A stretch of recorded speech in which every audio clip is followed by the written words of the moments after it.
walitti bu'iinsi Israa'elii fi Hamaas gidduu erga eegalee har'a guyyaa ja'affaa erga guyyaa sanbataa Hamaas Israa'el irratti haleellaa hin eegamne raawwateetii gama lamaaniinuu namoonni 2,700 ta'an ajjeefamaniiru.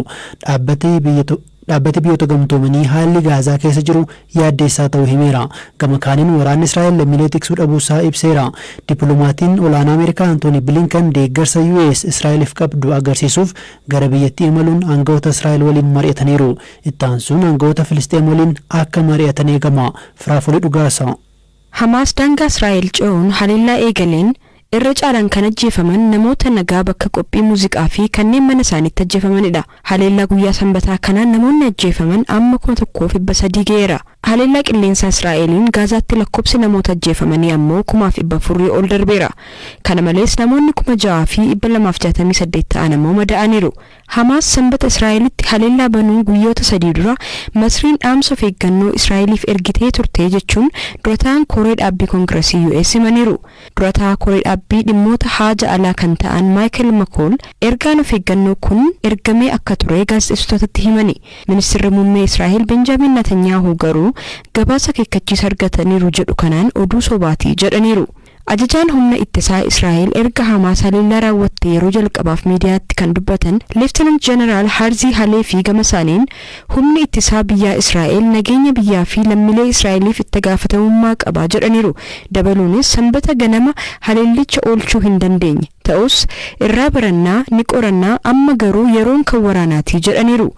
Dippiloomatii olaanaa Ameerikaa kan ta'an Antooni Bilinken Israa'elitti imaluun ministeera muummee biyyattii cina dhaabbachuun namni nagaa fi haqa barbaadu kamiyyuu gocha shororkeessaa Hamaas balaaleffachuu qaba jedhaniiru. Haa ta'u malee lammiileen biyya kamiyyuu akka hin miidhamneef of eeggannoon taasifamuu qaba jedhaniiru. Gama biraatiin ammoo pirezidaantiin Iraan duguuggaa sanyii raawwachuun Israa'elin himataniiru. Ibrahim Ra'iisiin Gaazaa marsanii qabachuudhaan bishaan elektirikii fi boba'aa kutuun waliigaltee idil addunyaa hunda ni sarbaa jedhaniiru.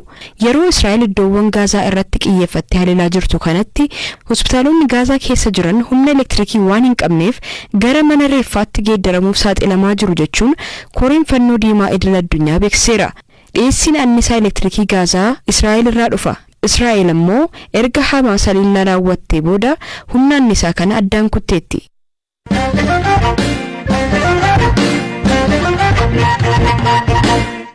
Mootummaan Itoophiyaa keessatti balaan duguggaa sanyii fi haleellaawwan jajjaboo raawwatu malu jechuun isa dhaabbanni mootummoota gamtoomanii ibsee akka sireessu gaafate. Dhaabbata biyyoota gamtoomanitti gorsituun addaa duguggaa sanyii dursanii qolachuu irratti dalagan ibsa torban kana baasaniin balaa ibsanii turan. Dhaabbati UN kun ibsa isaa qorannoo qorattoonni UN baatii fulbaana baasan irratti hundeessanii ibsan. Ministeerri dhimma alaa Itoophiyaa garuu gadda ibse. Hirphaa gammachuu dabalee nutti hima. Dhaabbata biyyoota gamtoomanitti gorsituun addaa Alice Wariimu ibsa baasaniin loltoota mootummaa fi hidhattoota biyya keessaa gidduutti lola itti fufeerraa kan ka'e duguggaan sanyii mudachuu akka danda'u akeekkachiisan. Dabaluunis naannolee adda addaatti ajjeechaa, sarbamni mirgaa, gudeeddee fi miidhaan saalaa raawwatamaa akka jiru ibsuudhaan gabaasaaleen isaan qaqqaban isaan yaaddessuu himan. Gorsituun addaa kun naannoo Tigraay, Amaaraa, Affaarii fi Oromiyaa keessatti balaan duguggaa sanyii fi yakkoota kanaan wal qabatan mudachuu malaa jedhan. Gabaasni waa'ee rakkoolee Itoophiyaa keessatti mudachaa jiru baay'ee kan nama jeequ tarkaanfiin akka fudhatamu gaafachuu kan barbaachisu jechuunis ibsan. Ibsa kanaan garuu mootummaan Itoophiyaa gadduu ibse. Ministeerri dhimma alaa Itoophiyaa ibsa kamisa baaseen ibsi ba'ee qorannoo sirnaa malee kan qophaa'e ta'uusaa ibsuun qeeqe. Mootummaan Itoophiyaa duruma garee qorattoota dhaabbata biyyoota gamtoomanii siyaasaan himataa ture. Yeroon turtii garee kanaas guyyaa boruu xumurama. Qorannoo mootummaa Itoophiyaa biratti fudhatama hin qabne irratti hundaa'uudhaan ibsa dubbii ammeessu itti gaafatamummaa hin qabnee fi of eeggannoo hin qabne baase jechuun gadduu ibseera. Qondaalli dhaabbata biyyoota gamtoomanii waliigalteen mootummaa fi TPLF gidduutti raawwate hin milkoofne jedhamuun mootummaa Itoophiyaa kan aarsu yoo ta'u, qondaalli kun ibsa dogoggoraa jedhe kana akka sirreessan mootummaan gaafateera.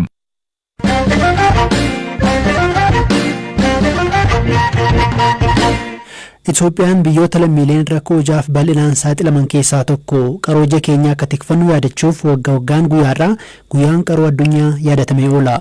Guyyaa kana sababeeffachuun wantoota waa'ee ija keenya baruu qabnu Yuunivarsiitii Jimmaarraa Dr. Kumalee Tolasaa dubbiseera. Sababoonni ijoo qaroon keenya balaa rakkabuu taasisan maali?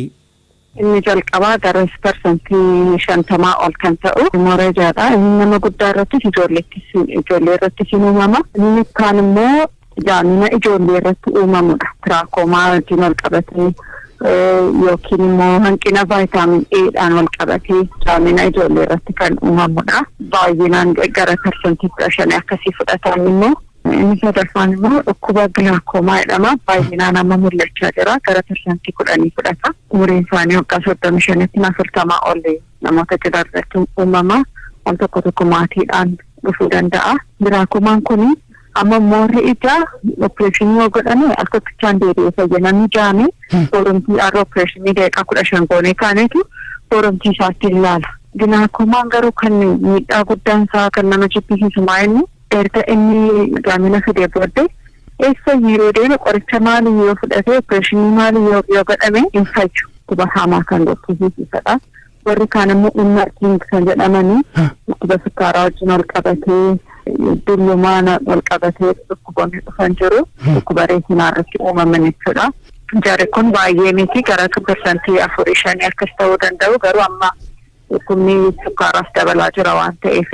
Fakkeenya kaasuudhaa fi ilaaltuu kana bifa walirraa fudhatanii fagoo godhatu sooshaal miidiyaa irra baay'ee turuu bilbila irra turuun kun tarii dhaloota ammaa kana balaa dabalataaf saaxileera. Jaamina tasummaa fiduu dhiisuu danda'a garuu hir'inaa gattuu ijaa kan fidu keessaa tokkoffaa irratti rakkoo maraayaatiin wal qabatee kan dhufudha. Inni immoo baay'inaan amma ijoollee irratti uumamaa jira.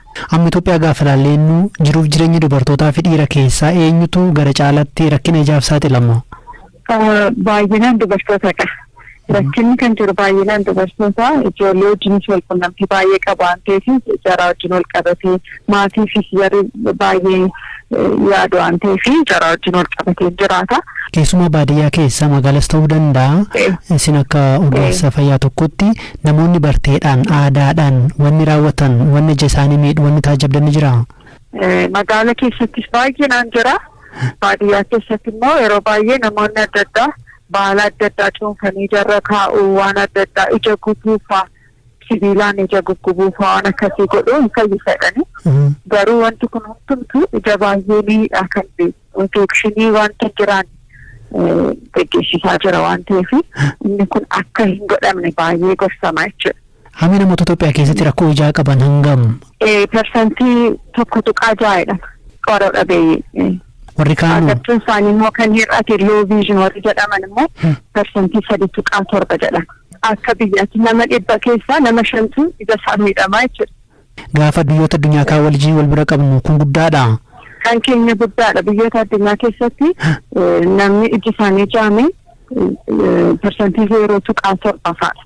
Parsantii 0.2 fa'aadha warra biyyoota guddatan keessatti jechuudha. Dargaggootaaf gorsa addatti qabdan maali? Namoonni baay'ee moobaayilii ilaalu, ganama ilaalu, halkan ilaalu, dukkana keessa fa'aa ta'anii moobaayilii ilaalu. Wanni akkasii kun addatti jamiidha.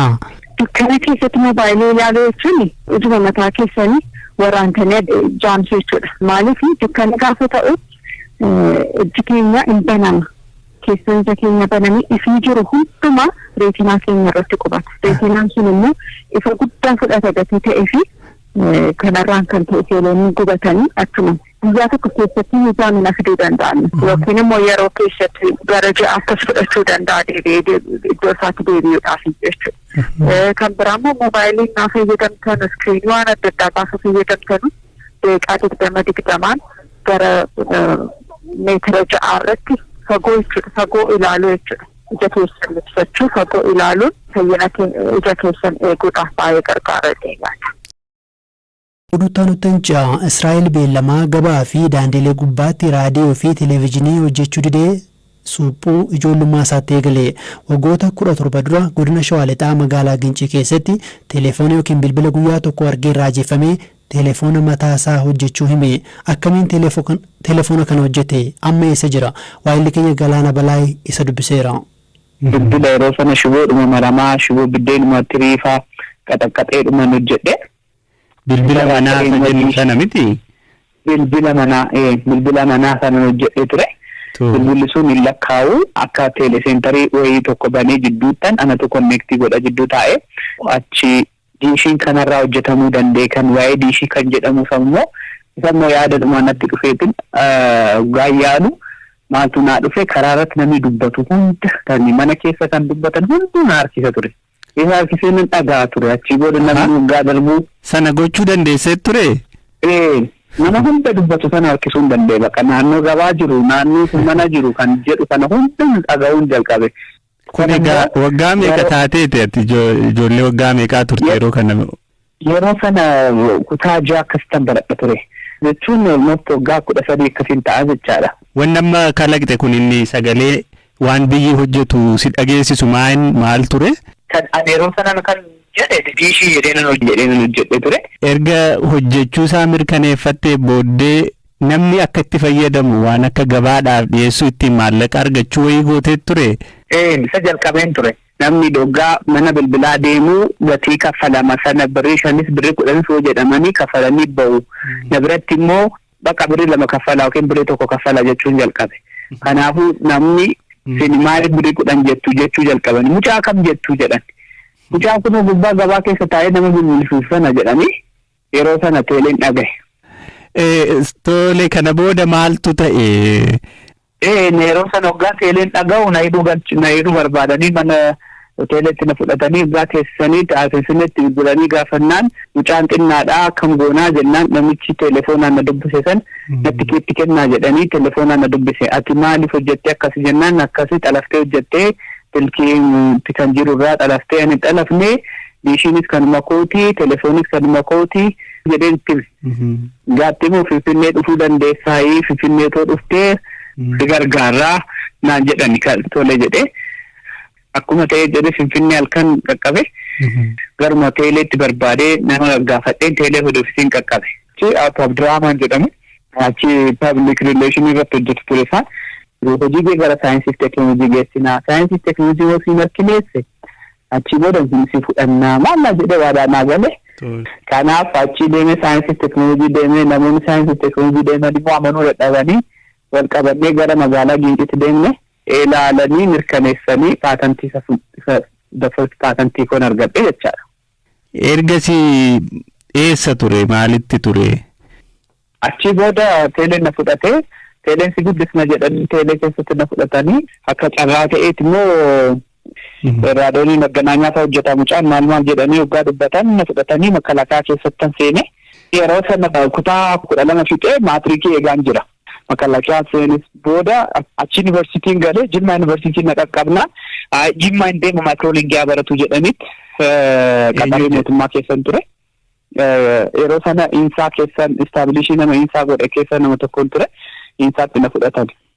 Akka carraa ta'eet immoo iskoolaarshiippii argadheen gara Ameerikaanitti han bahee jechaadha. Waggaa meeqa baratte? Eessatti baratte? Hiwustanitti han baradhe. Ameerikaana keessatti waggaa 7 ture.